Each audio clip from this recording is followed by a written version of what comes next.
My dear friends, I hope you're doing fantastic and the year end is really coming out for you strongly.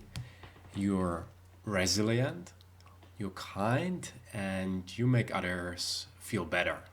And one reason why I'm shooting you this video is really to talk about the topic that is very dear to my heart, and it is about how to stay fit in the coming years. Not just the next year, 2023, but the years to come. What do I do and what other people do, which I know that are productive, that are awesome, that are kicking, you know, in the air, taking names, and they're doing cool stuff. And I know it's overwhelming, and wherever you are on this beautiful planet, you're trying to figure it out, right? You're trying to have more energy. You want to have more better quality of life, but also just maybe better friends and overall just want that life feels good. When you think about life, you're like, hey, life is epic. It flows for me. It's not a drag, but I really am having fun in day-to-day life. And that's why we are here today. This is what we're gonna talk about. So I have a little topic for you today, and I want you guys to start here. I want you to start with this little, if you call it triangle, whatever that is, little node where we have on one side we have walk, then we have group, and then we have travel. So I will start with the walk first. So I think if we are thinking about a holistic way approaching energy, and this is what we want to talk about, right? Because it's the small daily improvements measured over monthly periods and years to come. We want to do something that it's manageable. Because what I figure out from people that I talk to and myself over the years, I like to have routines. Because routines mean that you will simplify your life and that you can fall back on it when times are tough, when things don't go according to the plan, when you need to stay a little bit longer in a meeting, when you're tired or you're sick and you still want to squeeze the workout in. And that's where physical energy I see from my experience, and this is what you see a lot of the speeches I give and these presentations come with the notion that I come from bodybuilding. I was born in Eastern Europe. I had a quite tough childhood. I grew up on a farm. My dad sometimes got physical with me, and it developed this resilience and this thickness, if you will, this mental fortitude, which I actually bring into all of these presentations. And I really hope it will inspire and give you a little bit this spark to really find your engagement in your life, improve it, but also drive and overall satisfaction. And this is where I can start building a physical energy, or really positivity, as I often talk about, comes back to the energy. If you're physically fit, your positivity, your optimism is way better.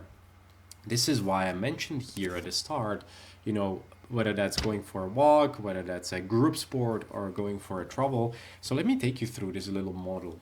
So I really believe that every day is a great day to build your beautiful body. And from what I have noticed in the world, and from the business world, but also when we look in a mirror in the morning and we are happy with ourselves. I mean, you should be happy with yourself wherever you are, whether you are have troubles with your weight, whether you're skinny, whether you feel like you're perfect. You should still love yourself. I think that's the foundation. Once you have that, get into some high interval training. It will help you to really boost the energy, release the nice endorphins, and get you focused, really get you alert, because I think that's the focus we want to bring in the body. And you will melt some fat from your body, so you'll start, shaping yourself. Then go for a walk, and really, I mean, maybe even before that, if you can, stretch. I didn't mention it here, but stretching is amazing. Make sure that you read up on stretching and then go for a walk, 10, 15 minutes. And walking is amazing. We were doing it as an ancient, species. So walking is something amazing.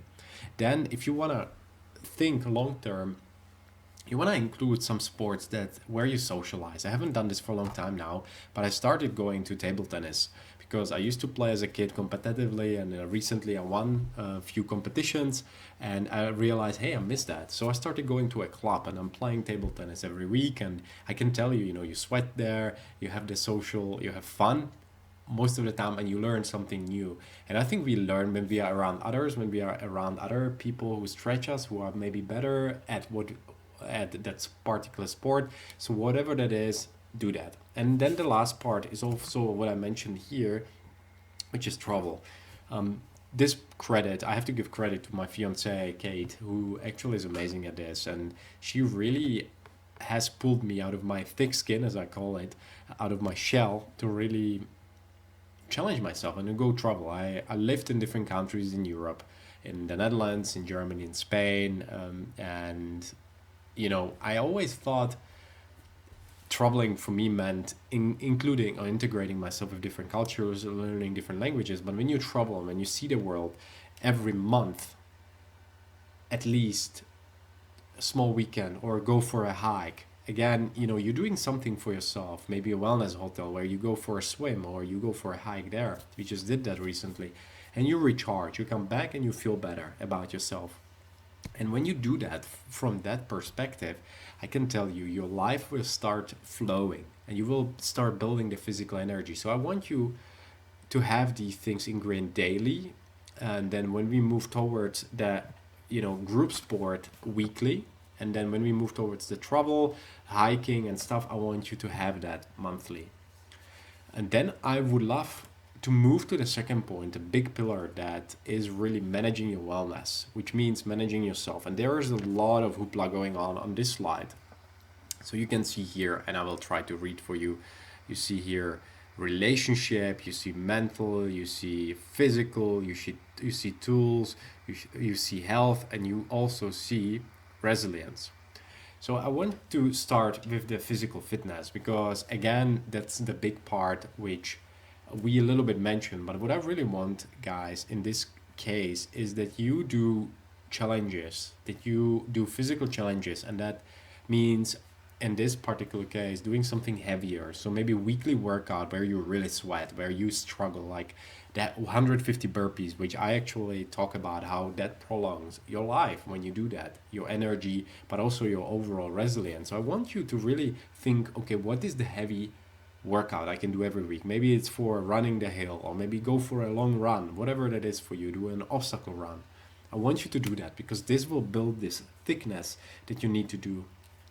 From that, I also want you to start focusing on your physical health, or kind of from for your health and wellness. So what I mean with this is really what you eat. And I'm a big advocate of making sure you juice, so including celery juice in your life, detoxing to really give your body what it needs to support your life and your body for longevity. And I'm advocate a few doctors, but also Dr. Hyman. He's amazing at how he talks about processed foods and sugars and stuff, and make it very simple. You can follow him on Instagram. Incredible, I think, how he thinks about holistic nutrition and how it enhances our lives. So I really, guys, want you to focus on that because that really helps. So when you have this focus and okay, health for me is really nutrition, which I really see like that, you will see it improves. Then I really want you to focus on the mental side of things. So that is really your mindset. How are you thinking day to day?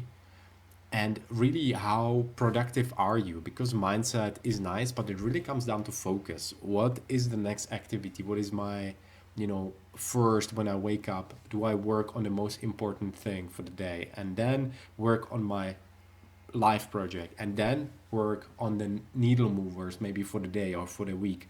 So I want you to really prioritize your life and really take that perspective to improve your life holistically. Because when you have this mindset, and that really comes back to, am I true to who I am and who I believe I am? So if I say I will exercise every day, do I do that? When I say I will write an article every day, do I do that? And if not, how can I create a supportive environment that I manage that? Then I, guys, want you to focus on which part do you think is very important. All of it is actually very important, but I want you to focus on relationships. Relationships and resilience, they go quite hand in hand, but the relationship part, I want you guys to focus on good people that you can gather over the coming years. If you have, maybe you have already a big group, how can you activate it? How can you revive it? How can you structure the group? Maybe historical friends, maybe maintenance friends, and growth friends. And I'm particularly focused on the growth friends, so people that are similar to me, or at least trying to maybe move some people from the maintenance to the growth bucket, if you will. So people that are like me, who like to sport, who like to challenge themselves career wise, personal development wise, in a relationship, and overall surround myself with these couples and with these high caliber people who actually challenge me to be better human being.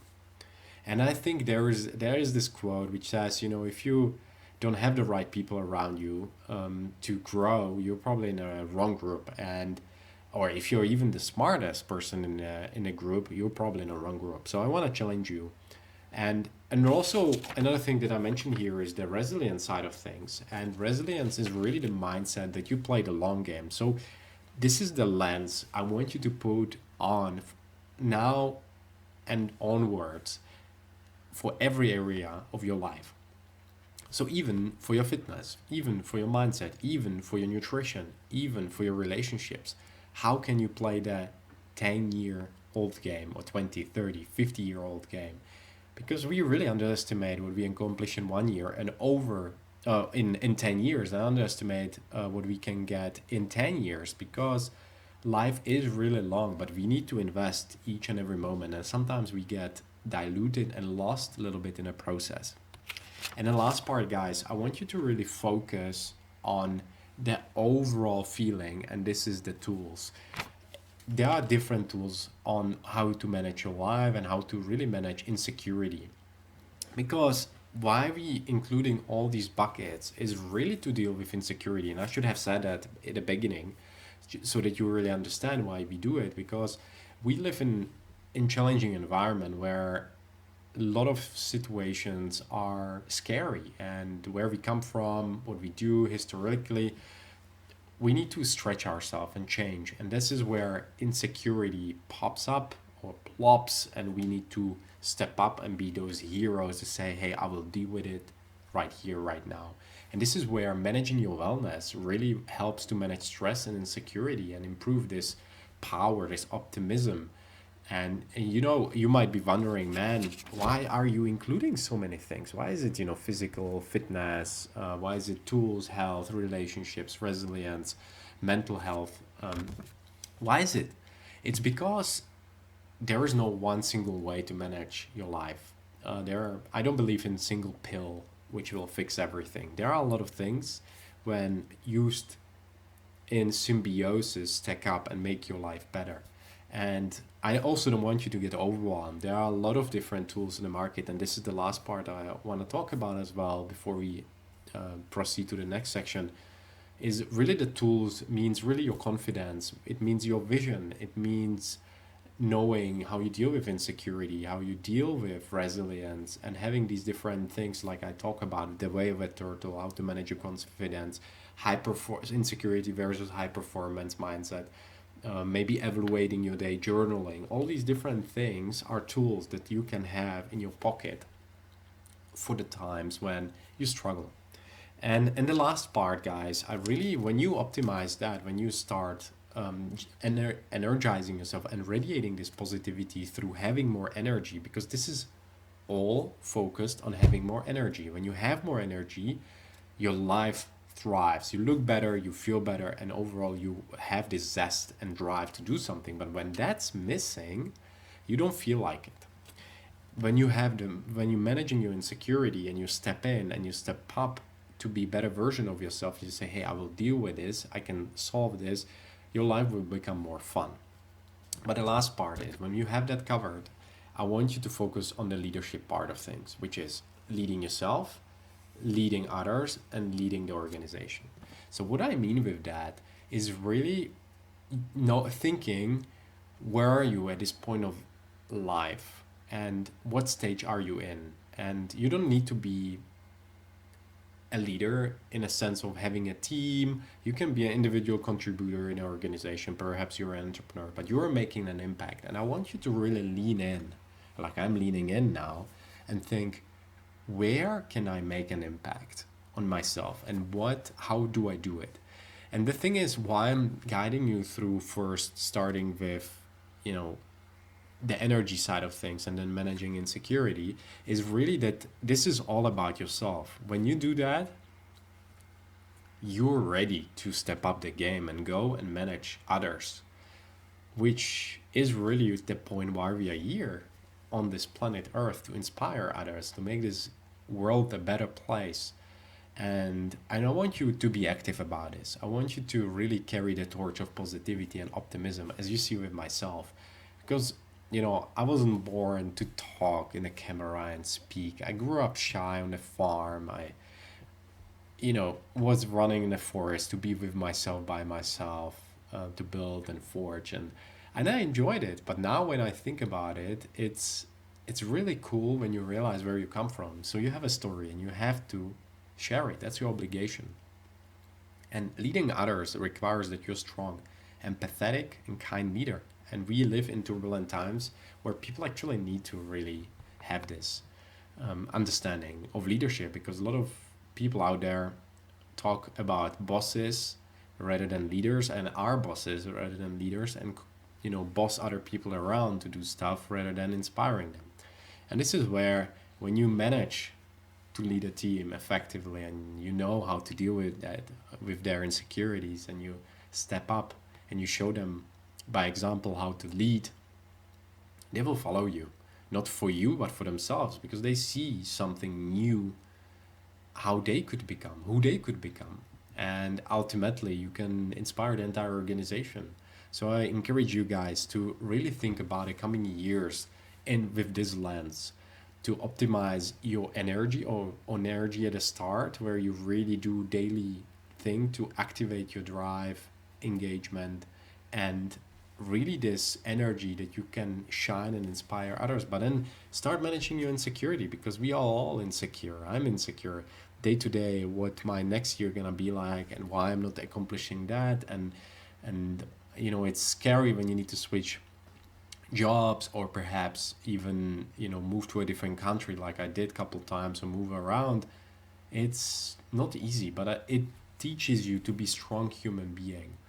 So as I always guys say, radiate energy, which is, now I describe it to you, and that will lead you to optimize yourself internally and your insecurity, and use breath work, use high interval training, use going for a walk to deal with this, use also healthy nutrition, because sometimes we might be stressed, and the fact is that we are undernourished. We haven't had enough water yet, didn't eat for a long period of time, or perhaps we are stuffing ourselves with the wrong things. We are overeating, we are eating processed foods, sugars, instead of really dialing it down on alcohol, bread, and sweets, as I often talk about, if you really want to lose weight and feel fit and energetic.